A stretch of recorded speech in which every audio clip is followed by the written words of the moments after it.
Hi and welcome back to another quick guide. Today, I'll teach you how to use GIF keyboard on iPhone.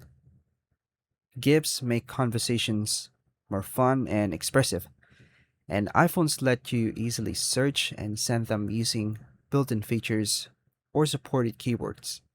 Whether you're chatting on messages or social apps, using a GIF keyboard helps you quickly find reactions and animations.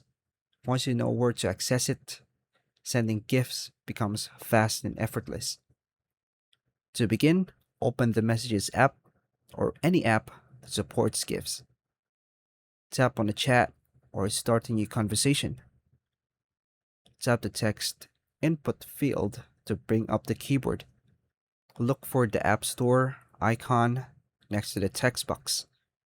Then tap the App Store icon to open iMessage apps or the plus button.